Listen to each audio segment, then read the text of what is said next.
আল্লাহ পাক বলছেন ওয়ামা হাদিহিল হায়াতুদ দুনিয়া ইল্লা লাহুন ওয়া লাইবুন ওয়া ইন্নাদ দারাল আখিরাতা লাহিয়াল হায়ানু লাউ কানু ইয়ামালুন। এই দুনিয়া হচ্ছে নিছক খেল তামাশা, এটা আর কিছুই নয়। জীবনের প্রকৃত আবাসস্থল হচ্ছে আখিরাত। এই দুনিয়া একটা মোহ, এই মোহের পেছনে মানুষেরা ঘুরছে, বিবি বাল বাচ্চা এর পেছনে ঘুরছে। অথচ এই বিবি বাল বাচ্চা কিয়ামতের দিন মুসিবত হয়ে দাঁড়াবে মানুষের জন্য। একটা মোহর মধ্যে মানুষ পড়ে আছে, খেল তামাশার ভিতরে পড়ে আছে।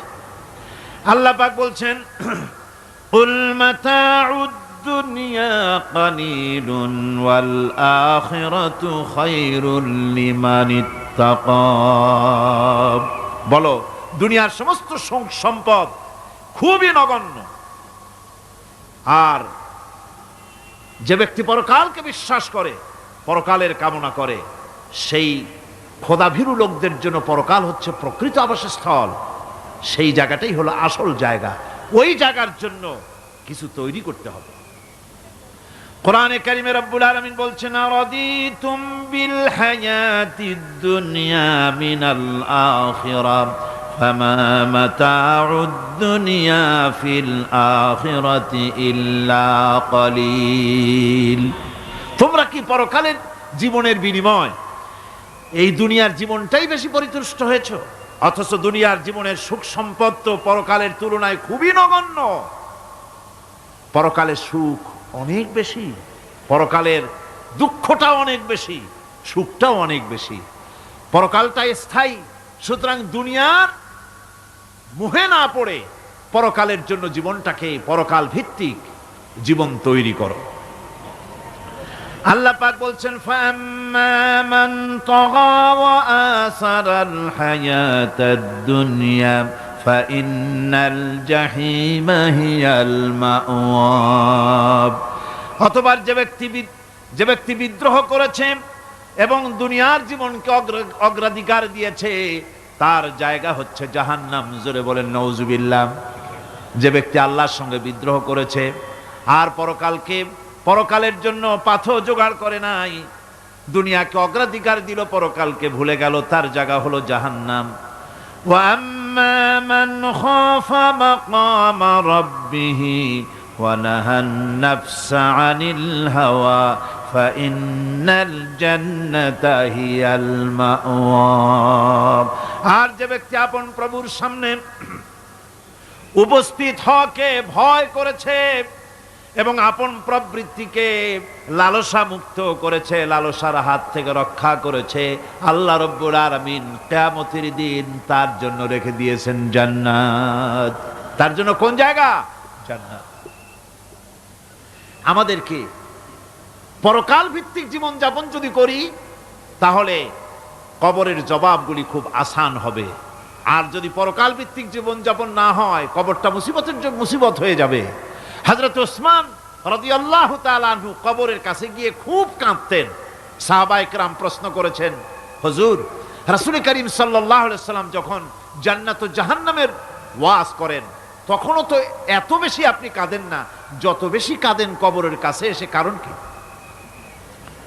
হযরত ওসমান রাদিয়াল্লাহু তাআলা আনহু বলতেন, আমার সাথীরা, আমি আমার হাবিবের কাছে, আল্লাহ রাব্বুল আলামিনের রাসূলের কাছে আমি শুনেছি এই কবরটাই হলো প্রথম স্টেশন, এই কবরটাই হলো প্রথম ইমিগ্রেশন কাউন্টার।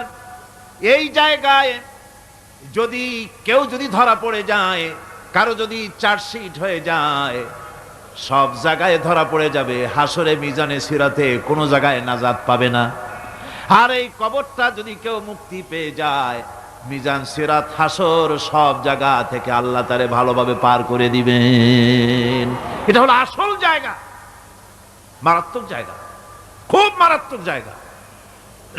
আমি এটাকে ইমিগ্রেশন কাউন্টার বলেছি আমার ভাষায়। ইমিগ্রেশন কাউন্টার যারা বিদেশ ভ্রমণ করেছেন তারা জানেন। লন্ডন যাবেন, আমেরিকা যাবেন, সৌদি আরব যাবেন, যে কোনো বিদেশে যাবেন, গেলেই পাসপোর্ট তারা দেখবে। পাসপোর্টে আপনার ন্যাশনালিটি কোনটা সেটাই তারা জানতে চাইবে। আপনি কোন দল করেন এটা তারা জানতে চাইবে না। আপনি কোন ভাষায় কথা বলেন তাও তাদের জানার দরকার নাই। প্রথমেই তারা আপনার ন্যাশনালিটি দেখবে, আপনার আইডেন্টিটি কি তারা জানতে চাইবে। তারপরে যদি স্যাটিসফ্যাক্টরি হয় আপনাকে ভিসা দিয়ে ভেতরে ঢুকবার ব্যবস্থা করে দেবে।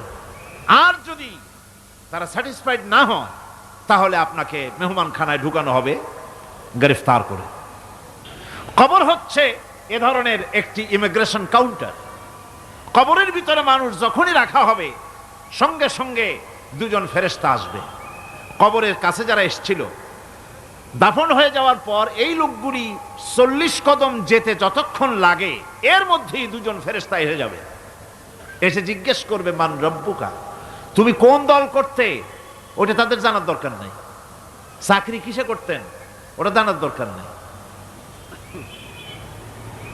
ব্যবসা করতেন না চাকরি করতেন প্রয়োজন নেই। প্রথমেই জিজ্ঞাসা করা হবে ন্যাশনালিটি, প্রথমেই জিজ্ঞাসা করা হবে তার ন্যাশনালিটি সম্পর্কে, তার আইডেন্টিটিটা কি, এবং সেটাকে সত্যায়িত করার জন্য বোঝার জন্য 3টি প্রশ্ন। প্রথম প্রশ্ন মান রব্বুকা ওয়া মা দীনুকা ওয়া মান নাবিয়্যুকা, তোমার রব কে, তোমার দ্বীন কি, তোমার নবী কে। যদি এই ব্যক্তি বেঈমান হয়, মুনাফিক হয়, সে বলবে হায় হাতা লা আদরি, হায় হাতা লা আদরি, জানি না আমার রবকে আমি জানি না। তোমার দিন কি, দিন কারে কয় বুঝি না। এরপরে আল্লাহর নবী জনাবে মুহাম্মদ রাসূলুল্লাহ সাল্লাল্লাহু আলাইহি ওয়াসাল্লামকে দেখানো হবে, বলা হবে মা কুনতা তাকুলু ফি হাদার রাজুল, এই ব্যক্তি সম্পর্কে তোমার ধারণা কি নিকে, বলবে আমি চিনি না। নাউযুবিল্লাহ। বাস, এরপরে তার যা হবার তাই শুরু হয়ে যাবে। আর যদি বান্দাটা মুমিন হয়, প্রশ্ন করা হবে মান রব্বুকা, জবাব দেবে রব্বি আল্লাহ, আমার রব আল্লাহ রাব্বুল আলামিন। ওয়া মা দীনুকা, দীনুনা ইসলাম, আমার দিন হচ্ছে ইসলাম। এরপরে আল্লাহর নবীকে দেখানো হবে। কয়েক রকমের বর্ণনা আছে, কোন বর্ণনায় আছে হুজুরের আকারে দেখানো হবে, অথবা রসুলকে সরাসরি দেখানো হবে। বলা হবে মা কুনতা তাকুলু ফি হাদার রাজুল, এই লোকটি সম্পর্কে ধারণা কি। মুমিন ব্যক্তি বলবে হাদা নবিয়ুনা মুহাম্মাদুর রাসূলুল্লাহ সাল্লাল্লাহু আলাইহি ওয়াসাল্লাম, ইনি আমার তো সেই নবী মুহাম্মাদুর রাসূলুল্লাহ সাল্লাল্লাহু আলাইহি ওয়াসাল্লাম। আমরা যেন এই রকমের জবাব দিতে পারি, আল্লাহ কবুল করো। সকলে জোরে কোন আমিন। জবাব হয়ে যাওয়ার পর গায়ব থেকে আওয়াজ আসবে ফাফরিসু বিল জান্নাতি ওয়ালবিসু বিল জান্নাহ, ও আমার ফেরেশতারা আমার এই বান্দাকে জান্নাতের পোশাক পরায়া দাও আর কবরটাকে জান্নাতের বিছানা বিছায়া দাও। জান্নাতের পোশাক পরায় দাও, জান্নাতের বিছানা বিছায়া দাও। ইলা মাদ্দা বাসারিহি, তার চোখের দৃষ্টি যতদূর যায় কবরটা ততটা প্রশস্ত করে দাও। এরপর বেহেশতের পোশাক পরাইয়া বেহেশতের বিছানা বিছায়া ফেরেশতা বলবে নুম কানাউমুল উরুস, ঘুমিয়ে যাও। দুলামিয়া যেমন বাসর সজ্জায় নতুন বউ নিয়ে আরামে ঘুমায়, এরকম আরামে ঘুমায় যাও। ইলা ইয়াউমিল কিয়ামা, কিয়ামত পর্যন্ত ঘুমায় থাকো, আরামে ঘুমিয়ে থাকবে। এরপরে সিংগায় ফুৎকার হবে, সিংগার ফুৎকারের আওয়াজে তার ঘুম ভেঙে যাবে। বলবে ইয়া ওয়াইলানা মান বা'সানা মিন মারকাদিনা, হায় আফসোস, আমার এত আরামের ঘুম থেকে কে আমাকে জাগ্রত করলো, আমার ঘুমটারে নষ্ট করলো কে। আওয়াজ আসবে হাদা মা ওয়াদার রহমান ওয়া সাদাকাল মুরসালুন, এটা হচ্ছে রহমানের সেই ওয়াদা, আর মুরসালিনরা নবীরা সত্য কথাই বলেছিলেন, সেই কিয়ামত অনুষ্ঠিত হচ্ছে। আমার বন্ধুগণ, সেজন্য এই দুনিয়ার মোহে পড়ে থাকলে পরে দুনিয়ায় যারা অগ্রাধিকার দিবে দুনিয়াকে পরকালের তুলনায়, জবাব দিতে পারবে না কবরের ভিতরে গিয়া। আর যারা পরকালকে অগ্রাধিকার দিবে, দুনিয়ার চাইতে পরকালকে বেশি অগ্রাধিকার দেবে, আর আল্লাহর ভয় কলিজার ভিতরে রাখবে, কবরের জবাব সঠিকভাবে দিতে পারবে, কিয়ামতের দিন আল্লাহ রাব্বুল আলামিন তাদের জন্য জান্নাত দান করবেন। জোরে বলেন আমিন। দুনিয়াটা হচ্ছে দুনিয়া যেখানে আমরা আসি। আমি আগেই বলেছি দুনিয়া হচ্ছে আদনা শব্দ থেকে এর উৎপত্তি হয়েছে। তুচ্ছ, নিকৃষ্ট, এটার দাম নাই, এটার মূল্য নাই। হযরত ইবনে কাইয়িম রাহিমাহুল্লাহ নওয়ারাল্লাহু মারকাদাহু ওয়া জাআলাল জান্নাতা মাথওয়াহু, হযরত ইবনে কাইয়িম তিনি বলছেন, সুন্দর করে বলছেন দুনিয়া সম্পর্কে, মা মাদা ফিদ দুনিয়া আহলামুন ওয়া মা বাকিয়া মিনহা আমানি ওয়াল ওয়াক্তু বাইনাহুমা দায়ুন। মা মাদা ফিদ দুনিয়া আহলামুন, জীবনের যে অংশ ফেলে এসেছি সেটা আজ একটা স্বপ্ন। ওয়া মা বাকিয়া মিনহা আমানি, আর জীবনের যে অংশ সামনে বাকি আছে সেটা এখন একটা আকাঙ্ক্ষা। ওয়াল ওয়াক্তু বাইনাহুমা দায়ুন, আর এর মাঝখান থেকে সময় সব চলে যাচ্ছে। কত বড় কথা চিন্তা করেছেন? জীবনের যে অংশ ফেলে এসেছি তা আজকে স্বপ্ন, তা আজ কি বলেন? স্বপ্ন। আর সামনে যা আছে সেটা আকাঙ্ক্ষা, আর মাঝখান থেকে সময় সব চলে যাচ্ছে। এরপরে তিনি বলছেন, وَمَنْ يَسْحَبِ الدُّنْيَا يَكُنْ مِثْلَ قَابِضٍ عَلَى الْمَاءِ خَانَتْهُ فُرُوجُ الْأَصَابِعِ। দুনিয়াদারের অবস্থা হচ্ছে এই, কেউ যদি দুই হাতে পানি খামসায় ধরে, দুই হাতে কি ধরছে বলেন? দুই হাতে পানি খামসায় ধরেছে, খুব মজবুত করে ধরেছে, 2 মুঠ পানি। বলেন থাকবে কতটুকু? কতটুকু থাকবে? 1 ফোঁটাও থাকবে না, কারণ তার আঙ্গুলের ফাঁক তার সাথে খেয়ানত করবে, আঙ্গুলের ফাঁক দিয়া পানিগুলি সব বেরিয়ে চলে যাবে। সুতরাং দুনিয়া যারা চায় তারা ঠিক পানি খামসায় ধরলে পানি যেমন হাতের ভেতর থেকে খেয়ানত করে চলে যায়, যারা দুনিয়া চায় দুনিয়াও তাদেরকে এভাবে ফাঁকি দিয়ে চলে যায়। তবুও দুনিয়ার মায়া মানুষের এত বেশি। আল্লাহর নবী বলেন, লাউ কানা লি ইবনি আদামা ওয়াদিম মিন যাহাবিন লাহাব্বা ইয়াকুনা লাহু সানিন।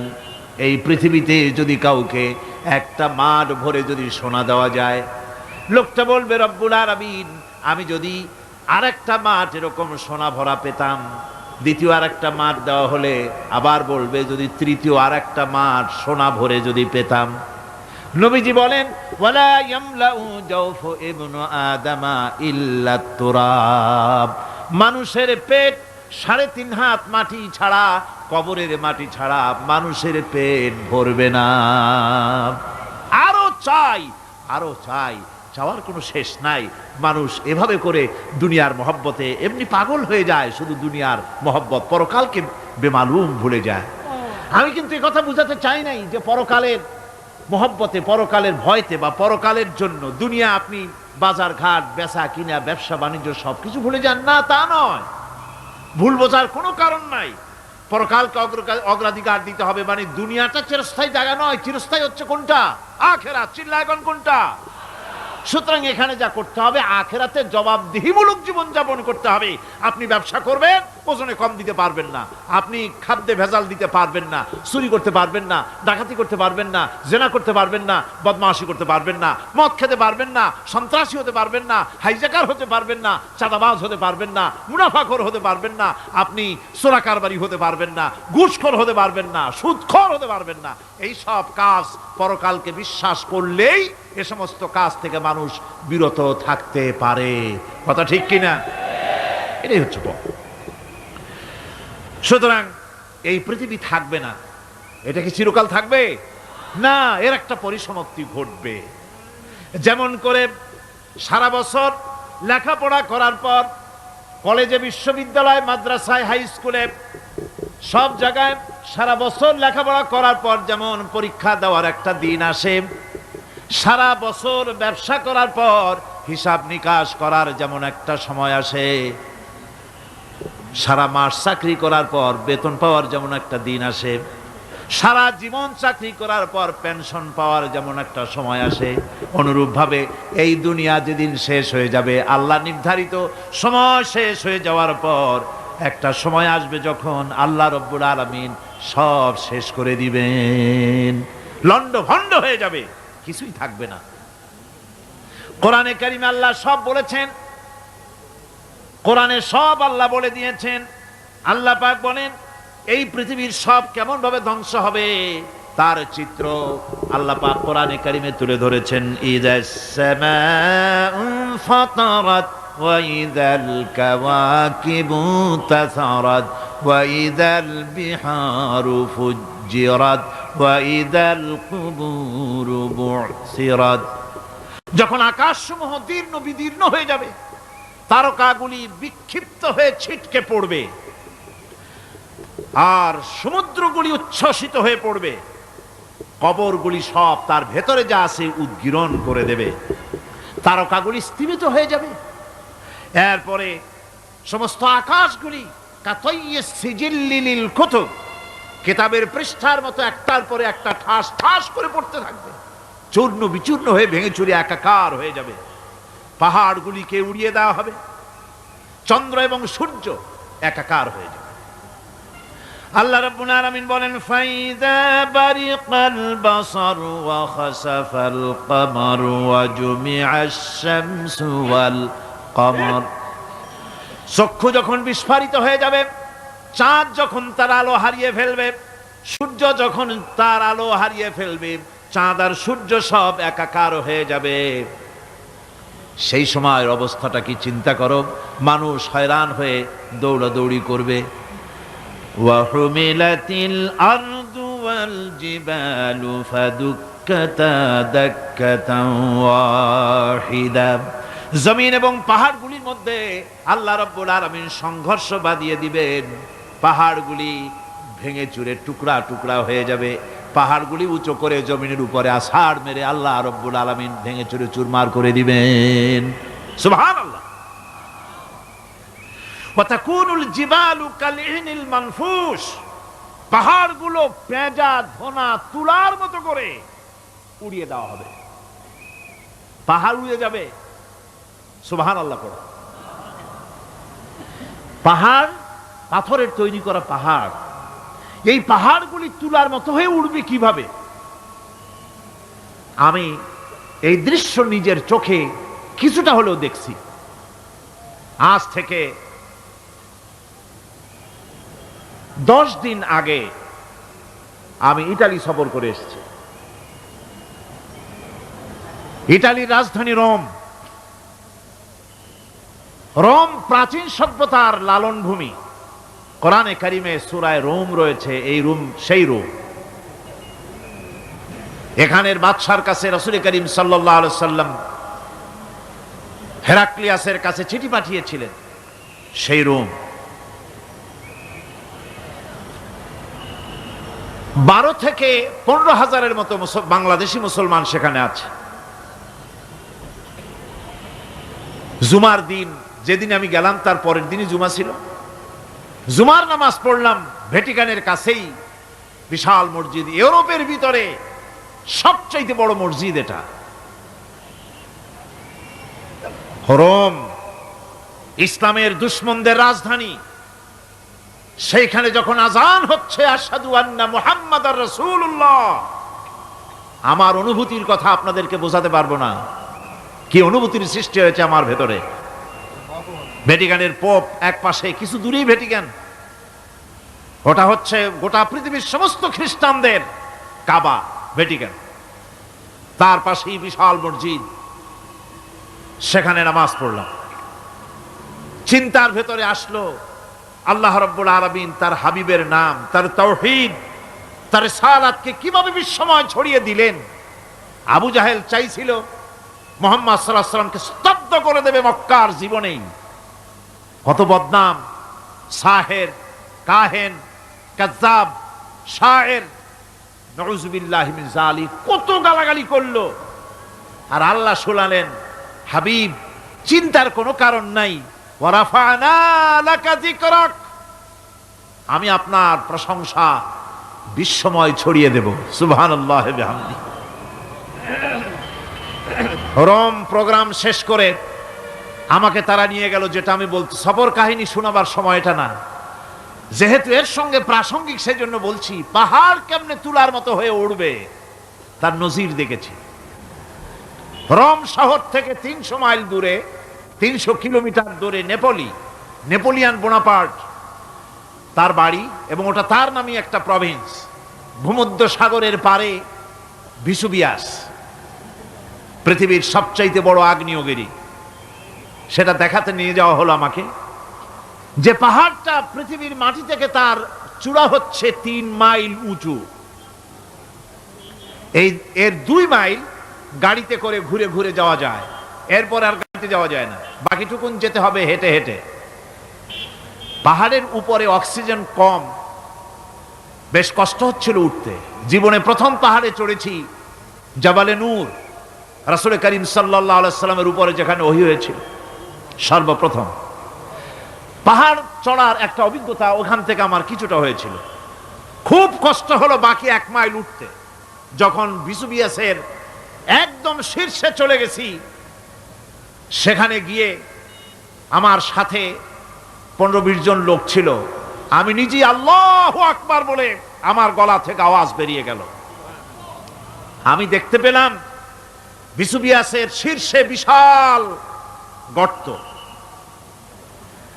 আমার মনে হয় গর্তটা এই মাঠের 1/4 হবে, এই মাঠের 1/4 হবে গর্তটা।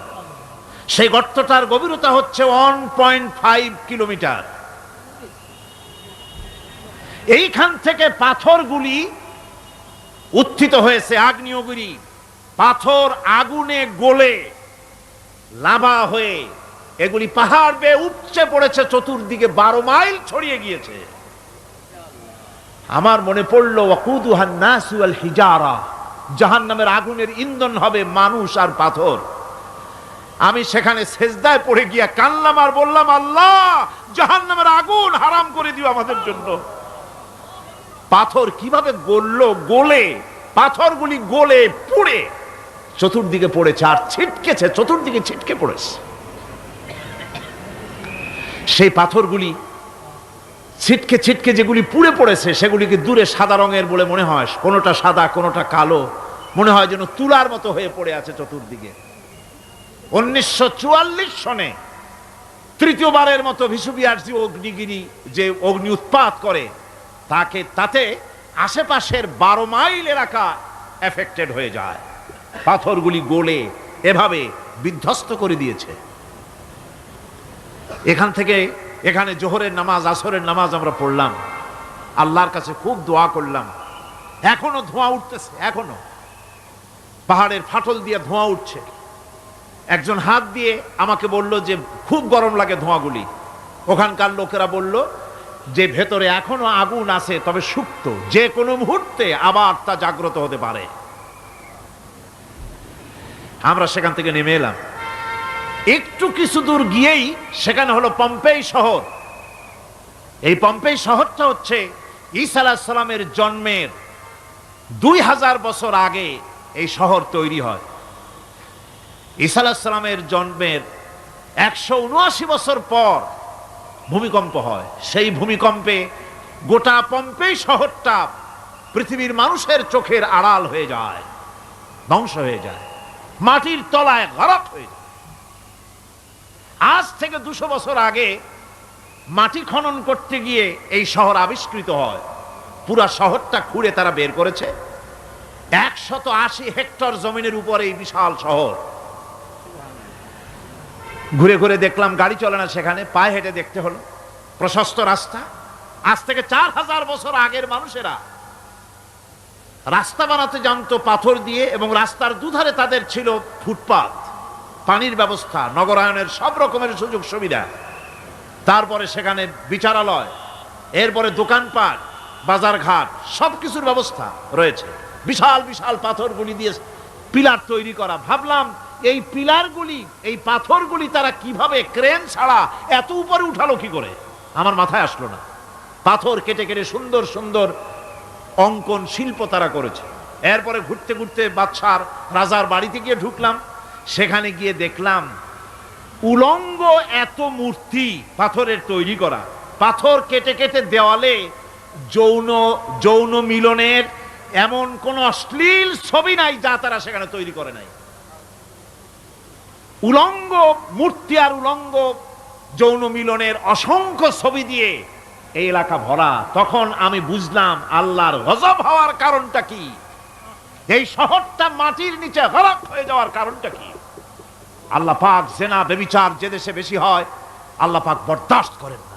দুশ্চরিত্র যে দেশের মানুষ দুশ্চরিত্র হয়ে যায়, জেনা ব্যভিচার বেশি হতে থাকে, আল্লাহ গরক করে দেন, গজব দেন। এই গজব এক এক সময় এক এক রকমের হয়ে আসে। কখনো মাটির নিচে দাবায় দেন, কখনো মহামারী, কোন দেশে কলেরা, কোন দেশে জলোচ্ছ্বাস, কোথাও ভূমিকম্প, আর সর্বশেষ এই জেনা ব্যভিচারের জন্য আল্লাহ পাকের চূড়ান্ত এই যৌনতার অশ্লীলতার জন্য চূড়ান্ত গজব বর্তমান বিশ্বের জন্য এইডস। আল্লাহ পাক এই গজব দিয়েছেন। বন্ধুগণ, আমি সেই জায়গা, আমি সেখানে যা দেখলাম যে আল্লাহ পাক পাহাড়গুলিকে কিভাবে উড়াবেন এটা অস্বীকার করার কোনো উপায় নাই। বিশ্বাস তো করতামই, তবে হযরত ইব্রাহিম আলাইহিস সালাম যেমন বলেছিলেন, রব্বি আরিনি কাইফা তুহিল মাউতা, আয় আল্লাহ তুমি মরাকে জিন্দা করবা কেমনে? আল্লাহ পাক বলেন আওয়ালাম তুমিন, তুমি বিশ্বাস করো না? ইব্রাহিম আলাইহিস সালাম বললেন বালা, অবশ্যই বিশ্বাস করি, ওয়ালাকিন লিয়াতমাইন্না কলবি, যদি চোখে দেখতাম তাহলে আমার অন্তরাত্মা খুব ঠান্ডা হতো। আল্লাহ রাব্বুল আলামিন চোখে দেখায় দিলেন জিন্দা কেমনে মুর্দা হবে, মুর্দা কেমনে জিন্দা হবে, আল্লাহ দেখায় দিলেন। পাহাড় উড়ায় দিবেন আল্লাহ রাব্বুল আলামিন। একথা কলিজার মধ্যে এটার উপর ঈমান বিশ্বাস, কিন্তু আল্লাহ চোখে দেখাইছেন, ঈমান আরো মজবুত হয়েছে, যা ছিল আরো মজবুত হয়েছে। সুবহানাল্লাহ, আল্লাহর ভয়তে কলিজা কেঁপেছে। আমি পাহাড়ের উপরে কেঁদেছি, যার যার হয়ে কেঁদেছি। বন্ধুগণ, আল্লাহ সুবহানাহু ওয়া তাআলা এই জন্য বলেছেন কুল সিরু ফিল আরদ, আমার জমিন ঘোরো, ভালো করে দেখো, কাইফা কানা আকিবাতুল মুকাজ্জিবিন, মহাসত্যকে যারা অস্বীকার করেছে তাদের পরিণতি আমি কি করে দিয়েছি, এগুলি চোখে ভালো করে তাকায় দেখো। আমার বন্ধুগণ, সুতরাং এই পৃথিবীর অবসান হবে, এই পৃথিবী ধ্বংস হবে, এই পৃথিবী চূড়ান্তভাবে শেষ হয়ে যাবে। ও হ্যাঁ, আরেকটি কথা বলতে হয়, সেটা হচ্ছেই যে এই রোম থেকে আরেকটু দূরে 900 মাইল দূরে হচ্ছে সিসিলি। 900 মাইল দূরে, সেখানে এই সিসিলি মুসলমানেরা শাসন করেছিল 350 বছর।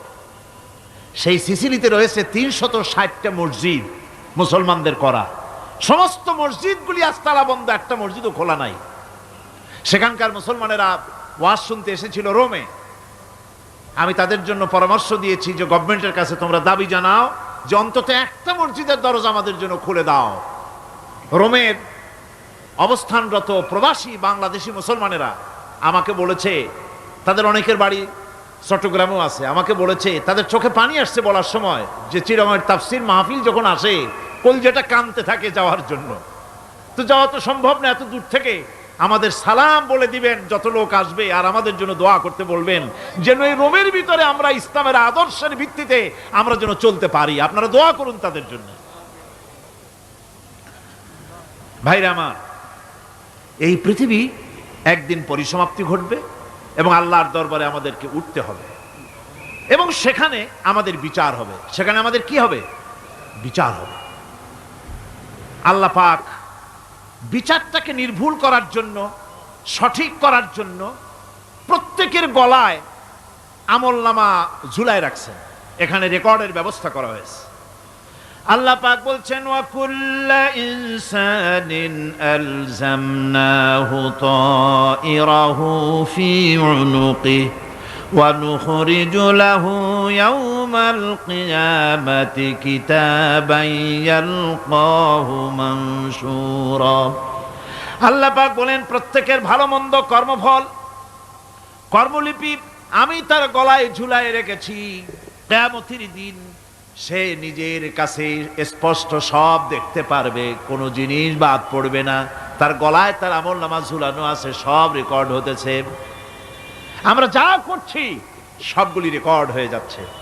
বর্তমান বিজ্ঞানীরা আবিষ্কার করেছে যে মানুষের শরীরের ভিতরে ডিএনএ আছে, রক্তের ভিতরে ডিএনএ, এটা একটা কোড ওয়ার্ড। মানুষের রক্তের ভিতরে ডিএনএ আছে, যেমন তার ব্রেনের ভিতরে কতগুলি কোষ আছে, এক একটা কোষ এক এক ধরনের কাজ করে, অনুরূপভাবে তার শরীরের ভিতরে রক্তের ভিতরে ডিএনএ আছে। এই ডিএনএটা কি? এই ডিএনএটা হচ্ছে, এই ডিএনএ একটা কম্পিউটারের মতো কাজ করতেছে। লোকটা কি করবে, কোথায় যাবে, সে ভালো হবে মন্দ হবে কি হবে, সব তার ডিএনএর মধ্যে রেকর্ডকৃত আছে। এটা বোঝার জন্য একটা সুন্দর দৃষ্টান্ত দেওয়া যায়। যেমন এই কাগজটাকে আপনারা মনে করুন একটা গাড়ির একটা গাড়ির ব্লুপ্রিন্ট। এখানে লেখা আছে গাড়ি কিভাবে তৈরি হবে। এই কাগজটা নিয়ে ঘরের মধ্যে রেখে দিলেন। এখন এই কাগজটা থেকেই অটোমেটিক গাড়ির উইন্ডো তৈরি হলো, শিল তৈরি হলো, গাড়ির বডি তৈরি হলো, চেসিস তৈরি হলো, টায়ার তৈরি হলো, ইঞ্জিন তৈরি হলো, ব্যাটারি তৈরি হলো, পেট্রোল নিল, আর কোনো রকমের ড্রাইভার ছাড়াই গাড়ি চলতে আরম্ভ করলো। এই কথাটা যদি মনের মাথার মধ্যে আনতে পারেন যে এটা কিভাবে হইতে পারে, এতে লেখা অনুযায়ী যেভাবে হওয়া যদি সম্ভব হয়, অনুরূপভাবে মানুষের রক্তের ভিতরে ডিএনএ এরা আবিষ্কার করেছে। এর ভিতরে মানুষের ভালো মন্দ, কোথায় যাবে কি করবে, সব কিছু এর মধ্যে রয়েছে। কোরআনে কারিমে আল্লাহ রাব্বুল আলামিন, আমি গত বছরও বলছিলাম যে বিজ্ঞানের আবিষ্কার যত বাড়বে, কোরআন বোঝা মানুষের জন্য তত সহজ হবে। কোন সুবহানাল্লাহ। কোরআন বোঝা মানুষের জন্য তত সহজ হবে। সুতরাং মানুষের গলার সাথে আল্লাহ পাক বলছেন যে একটা আমলনামা আমি ঝুলাই দিয়েছি তার গলার সাথে, সে যা করতেছে ওখানে সব লিপিবদ্ধ হচ্ছে, কম্পিউটারাইজড, কম্পিউটারের মতো এগুলি সব গ্রহণ করতেছে। এগুলি কিয়ামতের দিন তার সামনে হাজির করা হবে। কিয়ামতে যখন আমলনামা তার সামনে দিয়ে বলা হবে, ইকরা কিতাবাকা কাফা বিনাফসিকাল ইয়াওমা আলাইকা হাসিবা, তাকে বলা হবে নিজের কর্মলিপি নিজেই পড়ো, আজ তুমি তোমার নিজের হিসাব নিতে যথেষ্ট। বন্ধুগণ, এই মাহফিলে যত লোক আমরা বসে আছি, আমরা আমাদের হিসাব নিতে যথেষ্ট না আরেকজন লাগবে? কোন আমরা যথেষ্ট কি না? কথা বোঝেন নাই। আমি বলতে চেয়েছি এটা, আমরা যদি এখন চোখ বুঝে চিন্তা করি যে পিছনের জীবনে কি করেছি, মনে পড়বে নাকি পড়বে না? বলেন সবাই, পড়বে কি পড়বে না?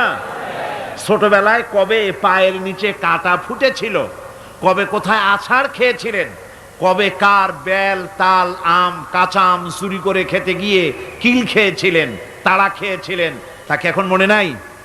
আছে।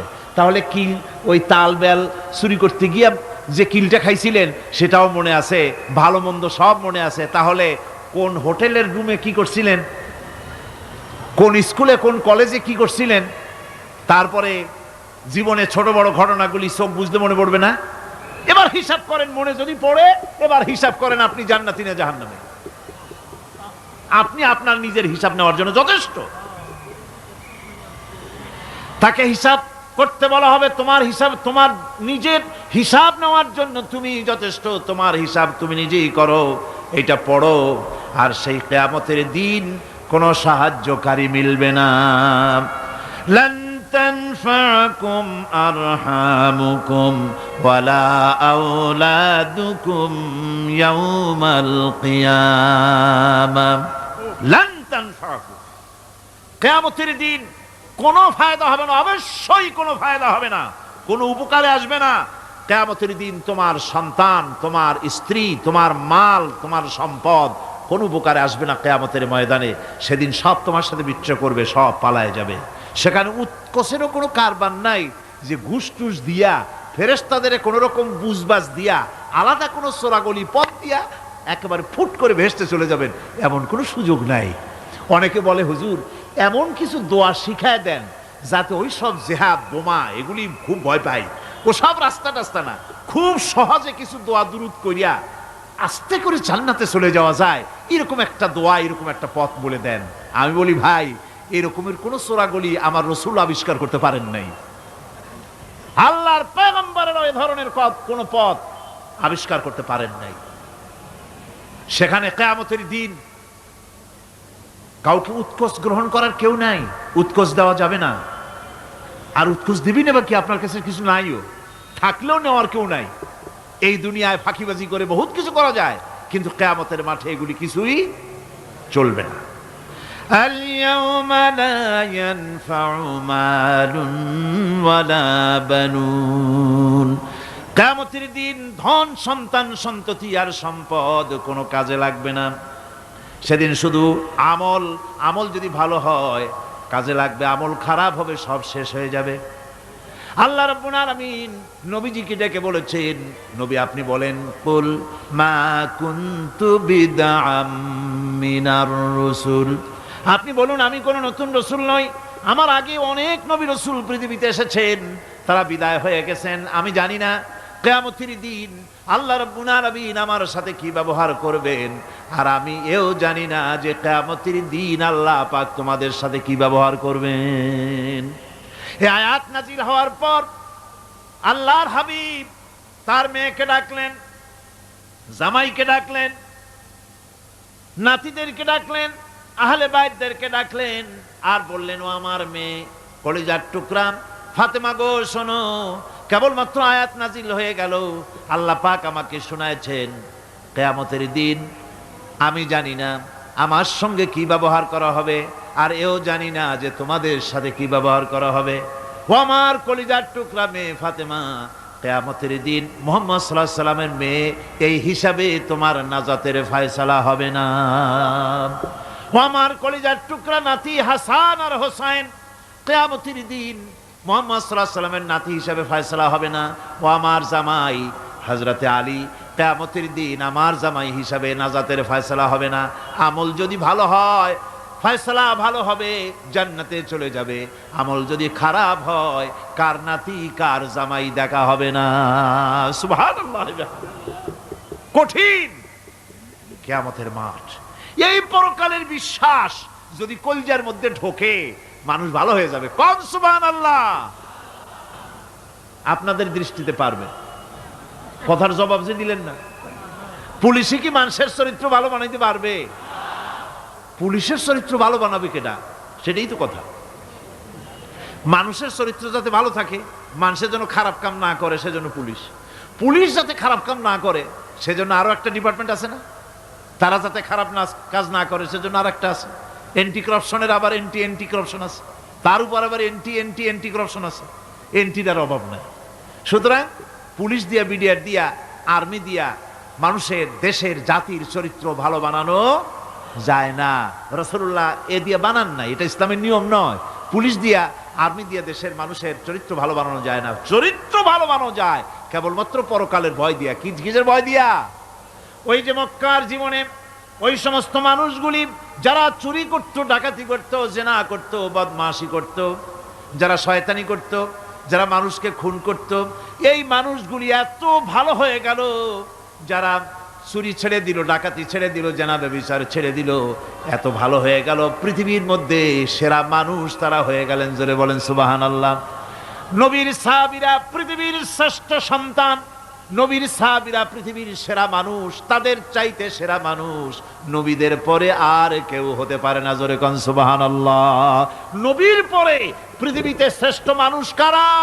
সাহাবায়ে কেরাম রিদওয়ানুল্লাহি তাআলা আলাইহিম আজমাইন। ওনারা তো কুফরের মধ্যে ছিলেন, শিরকের মধ্যে ছিলেন, চুরি, ডাকাতি, জেনা, ব্যভিচার এমন কোনো পাপ নাই যা করা হয়নি। তারপরে যখন আল্লাহর নবীর কাছ থেকে তাওহীদ, রিসালাত ও আখিরাতের দাওয়াত পেলেন, কি সোনার মানুষ এক একজন হয়ে গেলেন। সুবহানাল্লাহ। যারা ছিলেন নারীর সতীত্বের জম, তারা হয়ে গেলেন নারীর সতীত্বের পাহারাদার। যারা মানুষের মাল চুরি করত, ডাকাতি করত, তারা রাতভর মানুষের মালের পাহারা দিল, মানুষের রক্তের পাহারা দিল। সুবহানাল্লাহ বিহামদি। রক্ত সম্পদের পাহারা দিল। রাসূল বললেন, খায়রুল কুরুনে কারনি, সর্বশ্রেষ্ঠ যুগ তো আমার যুগ। বন্ধুগণ, এরপরে একটা জীবন আসবে ওই কিয়ামতের ময়দানে। এই পরকালের বিশ্বাসটা গুরুত্বপূর্ণ ব্যাপার। আমাদের সব কিছুর হিসাব দেওয়া লাগবে। আল্লাহ পাক বলেন, ইন্নাস সামআ ওয়াল বাসারা ওয়াল ফুআদা কুল্লু উলাইকা আনহু মাসউলা। নিঃসন্দেহে মানুষের শ্রবণ শক্তি, দর্শন শক্তি এবং তার অন্তঃকরণের কল্পনা সম্পর্কে আল্লাহ রাব্বুল আলামিনের কাছে জিজ্ঞাসিত হতে হবে। কান দিয়া কি করেছিলা, চোখ দিয়া কি করেছিলা, মুখ দিয়া কি করেছিলে, হাত দিয়ে কি করেছিলে, সব কিছুর জবাব আল্লাহ রাব্বুল আলামিনের কাছে দিতে হবে। সবটার জবাব দিতে হবে, কোনো কিছু বাদ যাবে না।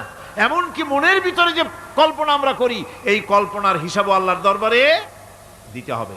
কোরআনে কারীম বলছেন, ওয়া ইন তুবদু মা ফি আনফুসিকুম আও তুখফুহু ইউহাসিবকুম বিহিল্লাহ।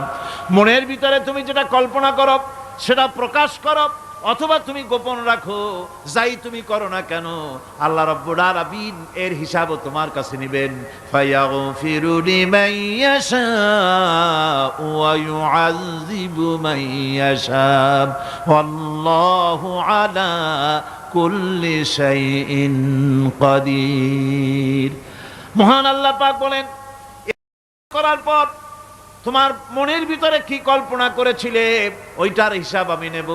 হিসাব নেওয়ার পর যারে খুশি ক্ষমা করে দেব, যাকে খুশি শাস্তি প্রদান করব। সব কিছুর উপরে আল্লাহ রব্বুল আলামিন শক্তিমান, সব তিনি করতে পারেন, সমস্ত কুদরত রয়েছে তার। সুতরাং মানুষদেরকে, আল্লাহর বান্দাদেরকে বিশ্বাস করতে হবে যে আমার কোনো কথা বাদ যাবে না। কথাগুলি রেকর্ড হচ্ছে, কথা রেকর্ড হচ্ছে। আমি যে ওয়াজ করতেছি এই কথাগুলি রেকর্ড হচ্ছে নাকি হচ্ছে না? অনেক টেপ রেকর্ডার রেকর্ড হচ্ছে, অডিও ভিডিও হচ্ছে। আজ থেকে 50 বছর পর যদি এই রেকর্ড বাজানো হয়, আমাকে যদি বলা হয় যে আপনি অমুক জায়গায় অমুক কথা বলেছেন, আমি যদি বলি না আমি কথা বলি নাই, তারপরে যদি রেকর্ড বাজানো হয়, তাহলে আমি কথা যে বলি নাই যদি বলি, তাহলে এটা ধরা পড়বে না? সেখানে ধরা পড়বে না?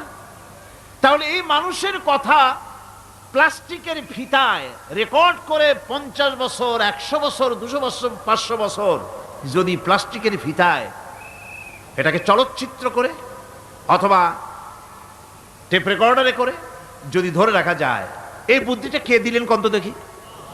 সবাই কন্যা এই বুদ্ধিটা দিলেন কে? যে আল্লাহ রাব্বুল আলামিন মানুষের মাথায় বুদ্ধি দিলেন, যার দ্বারা সে মানুষের কথাবার্তা অ্যাক্টিভিটি সব ধরে রাখতে পারে। সে আল্লাহ রাব্বুল আলামিন বুঝি আপনার আমার কথা এবং আপনার আমার অ্যাক্টিভিটিসকে তিনি বুঝি ধরে রাখতে পারবেন না কিয়ামত পর্যন্ত?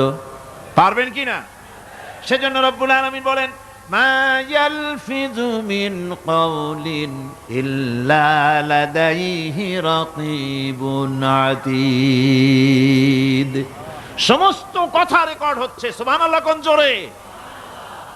সমস্ত কথা রেকর্ড হচ্ছে, একটা কথাও বাদ যাবে না। মুখ আছে বলেই কথা বলবেন তা না, হিসাব করে কথা বলতে হবে। গীবত গাওয়া যাবে না, মিথ্যা কথা বলা যাবে না, মিথ্যা ওয়াদা করা যাবে না। মিথ্যা ওয়াদার তো মৌসুম এসে গেছে। কি কোন বোঝেন কথা? হ্যাঁ, মিথ্যা ওয়াদার মৌসুম এসে গেছে। এখন মৌসুমে বাহার, মিথ্যা বলার। কত সুন্দর সুন্দর ওয়াদা, সোনা দিয়ে রাস্তা বানায় দেব। অভুক্ত মানুষদের বলা হয় না খেয়ে মরবেন না, কিন্তু কি খেয়ে মরবে তাও কয় না। আমরা যদি যাইতে পারি তাহলে মটকির মতো রসগোল্লা বানায় দেব, গরুর গাড়ির চাকার মতো জিলাপি বানায় দেব।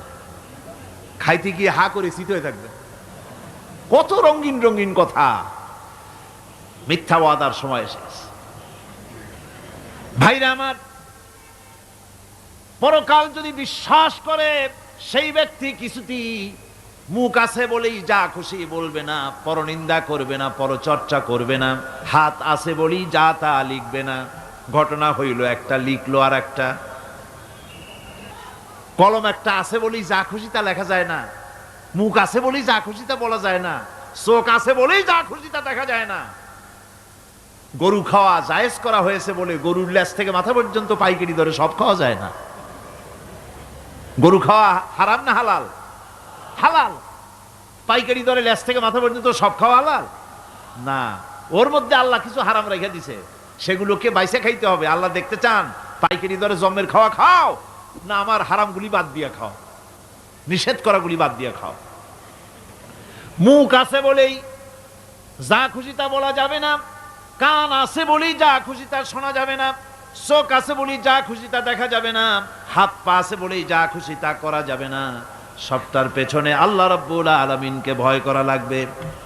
মহান আল্লাহ রাব্বুল আলামিন বলে, বান্দারে তোমার সমস্ত কার্যাবলী এমনকি তোমার চাহনিটা পর্যন্ত কার দিকে কি নিয়তে তাকায়ছো কেউ জানে না, আমি আল্লাহ রাব্বুল আলামিন জানি। وَيَعْلَمُ خَائِنَةَ الْأَعْيُنِ وَمَا تُخْفِي الصُّدُورُ। তোমার অন্তঃকরণ কি জিনিস গোপন করে আর তোমার চক্ষু কি লুকোচুরি খেলে আমি টের পাই। সুবহানাল্লাহ বিহামদি। চশমার ফাঁক দিয়া কি দেখো, কারে দেখো, কি নজরে দেখো, সানগ্লাস পরিয়া কেউ ঠিক পায় না, আমি ঠিক পাই। সুবহানাল্লাহ, জোরে কান সুবহানাল্লাহ। সুতরাং চোখের নজরের হিসাব হবে, হাতের কাজের হিসাব হবে, পায়ের চলার হিসাব হবে, আপনার বলার হিসাব হবে, মুখে যা বলেছেন, যা করেছেন, হাত পাও দিয়ে যা করেছেন সবকিছুর হিসাব হবে কিয়ামতের দিন। আল্লাহর দরবারে সবকিছু উপস্থিত হবে, কোনো জিনিস বাদ পড়বে না। ফামান ইয়ামাল মিসকালা যাররাতিন খায়রান ইয়ারা ওয়া মান ইয়ামাল মিসকালা যাররাতিন শাররান ইয়ারা। ছোট্ট একটা ভালো কাজ যদি করো তাও হাজির করা হবে সামান্যতম ভালো কামও তোমার বাদ পড়বে না। আর ক্ষুদ্রতম কোনো খারাপ কাজ করলে তাও উপস্থিত করা হবে, সব তোমার সামনে, কোনো জিনিস বাদ পড়বে না, সব দেখতে পাবে কিয়ামতের দিন। ভালো কাজটাও আর খারাপ কাজটাও আল্লাহর কাছে সেদিন আল্লাহ পাক মানুষের সামনে উপস্থিত করে দিবেন। আল্লাহ পাক বলছেন, সেদিন এই জমিন তার ভিতরে যা লুক্কায়িত ছিল জমিন সব বের করে দেবে। কান্নাহুম জারাদুম মুনতাশির। টিড্ডি, ফড়িংগুলি, পোকাগুলি মাটির থেকে যেমন বেরোয়, এ মাটির ভিতরে যা আছে কিয়ামতের দিন সব মাটি বের করে দেবে। ইযা যুলজিলাতিল আরদু জিলজালাহা ওয়া আখরাজাতিল আরদু আসকালাহা ওয়া ক্বালাল ইনসানু মা লাহা। এ জমিনকে ঝাঁকি মারা হবে প্রবল এক ঝাঁকুনি, প্রবল এক ঝাঁকুনিতে এই পৃথিবীর মধ্যে যা কিছু আছে সব বেরিয়ে যাবে। সুবহানাল্লাহ কইতে ইচ্ছা করে না মিয়ারা? এক ঝাঁকুনিতে পৃথিবী সব বের করে দেবে। মানুষ হয়রান হয়ে বলবে, কি হয়েছে, এ মাটির হলোটা কি? আমার বন্ধুগণ, মানুষ হয়রান হয়ে গিয়ে বলবে, মাটির কি হলো? আল্লাহ রাব্বুল আলামিন বলেন, ইয়াউমাইযিন তুহাদ্দিসু আখবারাহা বিআন্না রাব্বাকা আওহালাহা।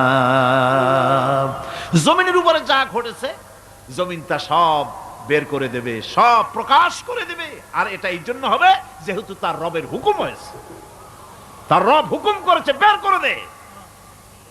জমিনের ভিতরে আছে যা সব বেরিয়ে যাবে, আকাশ ভেঙে পড়বে, পাহাড় উড়ে যাবে, জমিনের ভিতরে যা আছে সব উপরে চলে আসবে, পৃথিবীতে সব শেষ, কিচ্ছু নাই, আকাশ নাই, পাহাড় নাই, সমুদ্র নাই, সব একাকার, চন্দ্র নাই, সূর্য নাই, তারকা নাই, গ্যালাক্সি নাই, মহাশূন্য নাই, সব শেষ।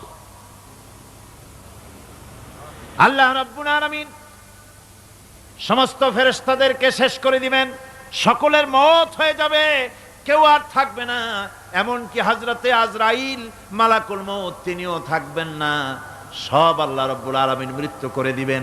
এরপরে আল্লাহ রাব্বুল আলামিন একা তিনি বলবেন, ইয়া দুনিয়া, ইয়া দুনিয়া আইনা আনহারুকি। এ পৃথিবী, তোর সেই সমুদ্রগুলি কোথায়, নদীগুলি কোথায়? ইয়া দুনিয়া আইনা আশজারুকি। হে দুনিয়া, তোমার গাছগুলি কোথায়? এত বন বনানি, এত গাছ ছিল। ইয়া দুনিয়া আইনা জিবালুকি। এ পৃথিবী, তোর জমিনে যত পাহাড় ছিল পাহাড়গুলি কই? যত স্বৈরাচার ছিল জমিনের উপরে, যারা স্বৈরাচারী মনোবৃত্তি নিয়ে মানুষ ধ্বংস করেছে, দেশ ধ্বংস করেছে, মায়ের বুক খালি করেছে, ওই স্বৈরাচারগুলি কই? কোনো জবাব নাই। আল্লাহ পাকের পরে বলবেন লিমানিল মুলকুল ইয়াউম, কার রাজত্ব? আজকে রাজত্বটা কার? আল্লাহ তিনবার আওয়াজ দিবেন, আজকে রাজত্ব কার? আল্লাহ পাক যখন তিনবার করে ডাক দিবেন, কোনো জবাব নাই, কোনো জবাব নাই। কে জবাব দেবে? আল্লাহ রাব্বুল আলামিনের সামনে কার ক্ষমতা আছে কথা বলার? কেউ তো নাই, সব শেষ। আল্লাহ পাক বলবেন লিল্লাহিল ওয়াহিদুল কাহ্হার, একমাত্র পরাক্রমশালী আল্লাহ রাব্বুল আলামিনের রাজত্ব আজ। সেই হাসরের মাঠে আমাদের সকলকে উপস্থিত হয়ে যেতে হবে। কেউ আমরা এখান থেকে বাঁচতে পারবো না, সবাইকে উঠতে হবে। অপরাধীরা সেখানে অসহায় হয়ে যাবে, অপরাধীরা অসহায় হয়ে যাবে। আল্লাহ পাক বলেন ফাইযা জাআতিস সাখাতু ইয়াওমা ইয়াফিরুল মারউ মিন আখিহি ওয়া উম্মিহি ওয়া আবিহি ওয়া সাহিবাতিহি ওয়া বানিহি। অবশেষে যখন কান ফাটানো আওয়াজ আসবে, এই আওয়াজ সেদিন মানুষ নিজের মা বাপ ভাই বোন সব থেকে বিচ্ছিন্ন হয়ে যাবে, সব একের থেকে আরেকজন পালায়ে যাবে, হারায় যাবে, কেউ কাউকে আর খুঁজে পাবে না। সেদিন ওই কিয়ামতের মাঠে বিভীষিকাময় দৃশ্য, মানুষ হয়রান হয়ে যাবে। মাথার এক হাত অথবা অর্ধ মাইল অথবা এক বিগত এতটুকুন উপরে ওই প্রকাণ্ড সূর্যটার তাপ আসবে, গুনাহগারের মাথার চান্দি ফেটে গিয়া মগজগুলি গলে গলে নাক কান দিয়ে বেয়ে পড়তে লাগবে, জিহ্বাটা কুকুরের মতো ঝুলে নাভিস্থল পর্যন্ত পড়ে যাবে, মাটিটা সূর্যের উত্তাপে তামার মতো গরম হয়ে যাবে, সারা হাসর জুড়ে আওয়াজ হবে পানি পানি পানি। মানুষেরা হয়রান হয়ে যাবে সে হাসরের ময়দানে। এই চরম কষ্টের ভিতরে আল্লাহ রাব্বুল আলামিন বলেন সেদিন দুটো ভাগ হয়ে যাবে, একদল মানুষের চেহারা আলোয় ঝলমল হয়ে যাবে, আর একদল মানুষের চেহারাগুলি কালো হয়ে যাবে। উজুহু ইয়াউমাইযিন মুসফিরাতুন দাহিকাতুন মুস্তাবশিরা ওয়া উজুহু ইয়াউমাইযিন আলাইহা গাবারা। আল্লাহ পাক বলেন এক শ্রেণীর মানুষের চেহারা হাস্যোজ্জ্বল ঝলমলে হয়ে যাবে, আর এক শ্রেণীর মানুষের চেহারাগুলি কালো হয়ে যাবে। তারহাকুহা কাতারা উলাইকা হুমুল কাফারাতুল ফাজারা। হাস্যোজ্জ্বল, স্বচ্ছন্দপূর্ণ, সুন্দর, উজ্জ্বল ঝলমলে চেহারা হবে ঈমান আনার কারণে, পরকালকে বিশ্বাস করার কারণে, আল্লাহ এবং রসুলের কথা অনুযায়ী জীবনযাপনের কারণে চেহারাটা উজ্জ্বল হয়ে যাবে। আর আল্লাহর নাফরমানি, রসুলের নাফরমানি, পরকালকে অস্বীকার করার কারণে কাফেরগুলির চেহারা, মুনাফিকগুলির চেহারা কালো হয়ে যাবে। তাদেরকে আলাদা করে দেওয়া হবে। আমতাজুল ইয়াওমা আইয়ুহাল মুজরিমুন, মুজরিমদেরকে আলাদা করে দেওয়া হবে, দুইটা ভাগ হয়ে যাবে। এই চরম অবস্থা সৃষ্টি হবে কিয়ামতের ময়দানে। সেদিন রাসূল করিম সাল্লাল্লাহু আলাইহি ওয়াসাল্লাম উম্মতের জন্য সুপারিশ করবেন। সেই সুপারিশ যেন আমাদের করতে পারেন সেজন্য আমাদেরকে তৈরি করতে হবে, সে ধরনের যোগ্য আমাদেরকে বানাতে হবে। বন্ধুগণ, এই পরকালীন জীবন, এর সম্ভাবনা, এটা যে হবে এবং সেই পরকালে আমাদের সকলকে যে উঠতে হবে, কিয়ামতে আল্লাহর কাছে জীবনের সব কিছুর জবাবদিহি করতে হবে, এই ভীতি সৃষ্টি করতে চায় আল্লাহ পাক মানুষের ভেতরে। আল্লাহ পাকের চাইতে মানুষের কল্যাণকামী আর কেউ আছে? চিল্লায় কোন আল্লাহর চাইতে, বিশ্ববাসীর সৃষ্টি জগতের কল্যাণকামী আল্লাহর চাইতে, রাসূলের চাইতে বেশি কেউ কি আছে? সে আল্লাহ পাক সব বলে দিলেন, ওপেন সিক্রেট করে দিলেন, সব গোপন ফাঁস করে দিলেন। কেমনে বিচার হবে, কেমনে কিয়ামত অনুষ্ঠিত হবে, কেমনে কি হবে, সব খুলে খুলে আল্লাহ পাক বলে দিলেন আমাদেরকে ভালো হওয়ার জন্য। কোরআনে কারীম বলছে লাইসাল বিররা আন তুওয়াল্লু বুজুহাকুম কিবালাল মাশরিকি ওয়াল মাগরিব। পূর্ব পশ্চিমে মাথা ঘুরানো, সার নত করা, মাথা ঘুরানো, মুখ ঘুরানো, এটাই কিন্তু সৎ কাজ এবং পুণ্যবান হওয়ার সৎ কাজ করার, নেককার হওয়ার জন্য যথেষ্ট নয়, বরং ওয়ালাকিন্নাল বিররা মান আমানা বিল্লাহি ওয়াল ইয়াউমিল আখির। প্রকৃতপক্ষে সৎকারী মুমিন, ভালো কাজ করা, প্রকৃত মুমিন, সত্যিকারের ভালো মানুষ, সত্যিকারের ইমানদার হওয়ার জন্য 10টি কাজ লাগবে। কয়টি কাজ? 10টি কাজ লাগবে। সেই 10টি কাজের একটি কাজ গত বছর আপনাদের খেদমতে আরজ করা হয়েছে, 2টি বলা হয়েছে, বাকি আজকে বললাম আর একটা, হয়ে গেল 3টা। বাকি আছে কয়টা? 7টা। বাকি আছে আরো 7টা। পরকাল ভিত্তিক জীবনযাপন যদি করতে পারি তাহলে আমরা হব দুনিয়ার শ্রেষ্ঠ মানুষ। কোন আলহামদুলিল্লাহ। আমার দেশ, আমার জাতি, আমার school, college, university, secretariat, cantonment, রান্নাঘর থেকে শুরু করে বঙ্গভবন, দেশের সর্বত্র মানুষের ভেতরে যদি পরকালের জবাবদেহিমূলক জীবনযাত্রার অনুভূতি সৃষ্টি করে দেওয়া যায়, কিয়ামত আছে আর জবাব দিতে হবে আল্লাহর দরবারে। এই পরকালকে এভাবে বিশ্বাস করতে পারলে, ওইভাবে জীবন গড়তে পারলে দেশ সুখী হবে, সমৃদ্ধশালী হবে, বিপদ দূরীভূত হবে, অন্ধকারের আমানিশা দূর হয়ে গিয়ে পৃথিবীতে আবার সুন্দর সূর্য উদিত হবে। ইসলামের নতুন বার্তা নিয়ে পৃথিবীতে শান্তি আসবে, সুখ আসবে, সমৃদ্ধি আসবে, স্বাধীনতা টিকবে, সার্বভৌমত্ব টিকবে, দেশ এক সুখী সমৃদ্ধশালী সুন্দর দেশে পরিণত হবে।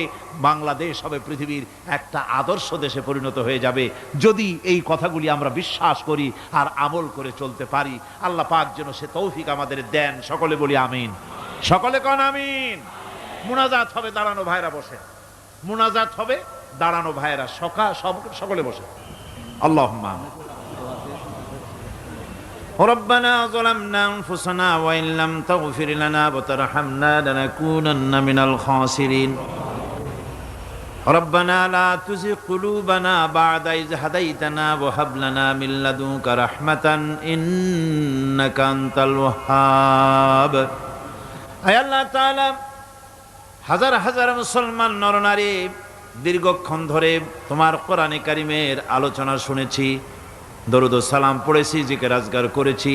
মেহেরবানি করে সওয়াবটুকুন জনাবে মুহাম্মদুর রাসূলুল্লাহ সাল্লাল্লাহু আলাইহি ওয়াসাল্লামের রূহ মুবারকে পৌঁছায় দাও।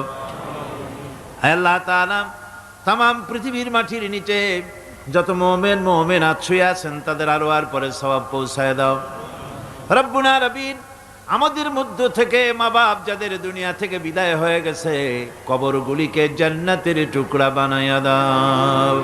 রব্বির হামহুমা কামা রব্বায়ানি সগীরা। সকলে পড়েন রব্বির হামহুমা কামা রব্বায়ানি সগীরা। আয় আল্লাহ তাআলা, আমাদের পীর মুর্শিদ, আমাদের উস্তাদ, আমাদের ভাই বোন, আত্মীয় স্বজন যার যা মারা গেছে সকলকে ক্ষমা করে দাও। গোটা পৃথিবীতে আজকে যত মুসলমান বেঁচে আছেন সমস্ত মুসলমানদের গুনাহ খাতা মাফ করে দাও। সমস্ত মুসলমানদেরকে এক বানায় দাও, নেক বানায় দাও। মুসলমানদের জিন্দেগির গুনাহ খাতা মাফ করে দাও।